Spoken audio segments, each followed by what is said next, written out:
हम लोग इसको मैरिज इक्वालिटी के नाम से ज़्यादा बात करते हैं कि शादी में बराबरी, ये हमारी डिमांड है, सेम सेक्स से ज़्यादा भी। अगर आप इतिहास देखें तो 2014 में एक जजमेंट आया था सुप्रीम कोर्ट का, जो आमतौर पर नालसा जजमेंट के रूप में समझा जाता है। तो नालसा में ये कहा गया कि जेंडर जो है ये सिर्फ औरत और आदमी इतने ही तक सीमित नहीं है।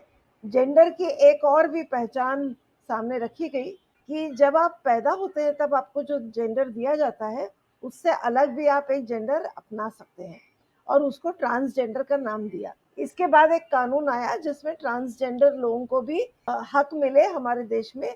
हमेशा हमें दिखते आए हैं, कुछ लोग हमें नजर आते हैं, जैसे जो हिजड़ा हमको नजर आते हैं, किन्नर हमको नजर आते हैं, लेकिन इसके अलावा भी कई तरह के ट्रांसजेंडर लोग होते हैं। तो ये जो शादी की मांग है ये सिर्फ दो आदमियों या दो औरतों तक सीमित नहीं है, इसमें ये भी है कि जो ट्रांस लोग हैं वो भी शादी का हक मांग रहे हैं।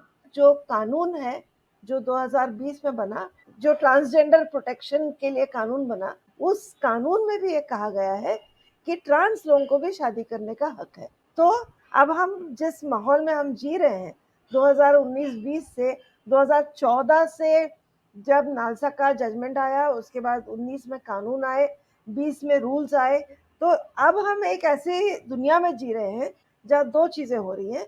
एक तो ये कि सिर्फ दो जेंडर नहीं है, आदमी, औरत और ट्रांस लोग, ऐसे तीन तरह के जेंडर्स हमारे आसपास हैं। इसमें भी जो ट्रांसजेंडर है वो एक समुदाय नहीं है। ट्रांसजेंडर व्यक्ति का मतलब ये होगा कि जिसको जो बचपन में जो जेंडर दिया गया उससे अलग उसका आज जेंडर है। तो कुछ लोग होते हैं जिनको बचपन में सबने कहा ये लड़की है, लेकिन बड़ा होकर वो कहते हैं कि मैं लड़का हूँ। कुछ हैं जो पैदा होते हुए आदमी कहे गए, लड़के कहे गए, और वो जब जब उनको सज्ञानता आती है तब वो कहते हैं कि नहीं, मैं लड़का नहीं हूँ, मेरा जेंडर कुछ और है। कभी वो औरत कहते हैं, कभी वो ट्रांसजेंडर कहते हैं, कभी जेंडर क्वियर कहते हैं। तो तमाम नाम वो ले सकते हैं क्योंकि वो नाम लेने की उनके पास आज़ादी है। तो जब हम बात कर रहे हैं तब हम इन सारे लोगों की बात कर रहे हैं। तो ये जो पिटिशंस है इसमें दो आदमी, दो औरत, दो ट्रांस लोग, एक ट्रांस व्यक्ति और एक औरत, एक ट्रांस व्यक्ति और एक आदमी, ऐसे अलग अलग तरह के लोगों के शादी के हक की चर्चा वहां की जा रही है। सवाल यह है कि शादी का हक क्यों मांग रहे हैं।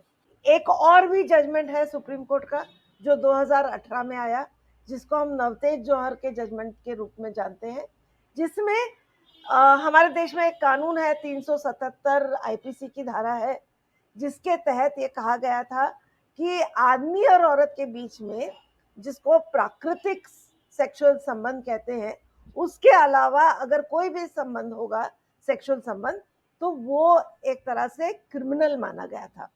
तो 2018 के जजमेंट ने ये कहा कि अगर दो व्यक्ति अपनी मर्जी से जैसे भी सेक्स करना चाहे तो उनको उसकी आज़ादी होनी चाहिए, इसको हम क्रिमिनलाइज नहीं कर सकते। और जब ये कहा तो एक तरह से जो ये सारे लोग हैं, जिसमें ट्रांस लोग भी हैं, जिसमें दो आदमी दो औरत, मतलब दो गे व्यक्ति, दो लेस्बियन औरतें, ये सारे उसमें शामिल हैं।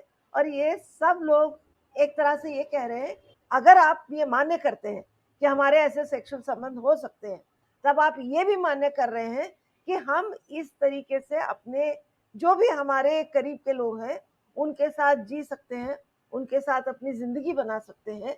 तो फिर हमें बराबरी के हक क्यों नहीं मिल रहे। अगर एक आदमी और औरत शादी में रहते हैं तो एक उसका मुख्य यह है कि आपने एक नया परिवार बनाया।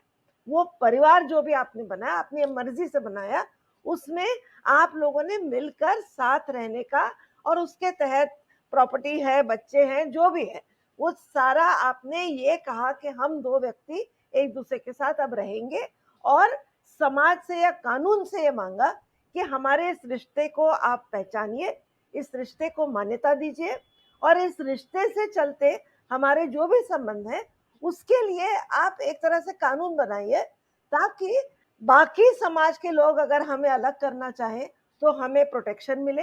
अगर कुछ ऐसी चीजें हैं जो परिवारों को मिलती है समाज की तरफ से, सरकार की तरफ से, वो हमें प्राप्त हो, और अगर हमारे बीच में कभी अनबन हो तो आप हमें मदद करिए, ताकि हमें अगर अलग होना है तो हमारे जो भी नियम कानून के अनुसार हम अलग हो सकते हैं। अब ये जो बातें हैं, ये सारे लोग जाहिर तौर पर कह रहे हैं कि ये सिर्फ इसमें एक आदमी और औरत होने की क्या जरूरत है, कोई भी दो लोग इस तरीके से एक नया परिवार बना सकते हैं। आज की तारीख में हम सिर्फ दो लोगों की बात कर रहे हैं, तो दो लोग शादी के तहत दो ही लोग हो सकते हैं। दो लोग एक दूसरे के साथ रहने के लिए कटिबद्ध है। वो कहते हैं कि हम एक दूसरे के परिवार हैं, वो कहते हैं कि हम एक दूसरे के साथ जिंदगी जिएंगे, एक दूसरे की देखभाल करेंगे, हम साथ में अपना परिवार बसाएंगे। तो इस परिवार को समाज की तरफ से बराबरी का दर्जा क्यों नहीं है, ये सवाल उठाते हुए सुप्रीम कोर्ट में गए, और बात ये रखी कि अगर आप हमको ये नहीं दे रहे हैं, आप हमारे साथ भेदभाव कर रहे हैं, कि कुछ रिश्तों को आप एक मान्यता दे रहे हैं, कुछ रिश्तों को आप एक हक दे रहे हैं, और कुछ रिश्तों को उन हकों से बाहर कर रहे हैं। तो एक तरह से कानून में भेदभाव हो रहा है, और वो संवैधानिक नहीं है। इसको अगर हम भेदभाव के नजर से देखें तो ये असंवैधानिक है। ये कहते हुए कुछ लोग स्पेशल मैरिज एक्ट के तहत गए थे, और कुछ लोग हिंदू मैरिज एक्ट के तहत गए थे। तो ये बैकग्राउंड है कि क्यों ये डिमांड्स आई। मैंने जिसके साथ जिंदगी जीने का फैसला किया है, उस जिंदगी को समाज से, कानून से, सरकार से मान्यता मिले, सुरक्षा मिले, और उसके अंदर अगर कभी कोई दिक्कत आए तो कुछ हद तक आप हमारे को सुलझाने के लिए भी सहायता करें।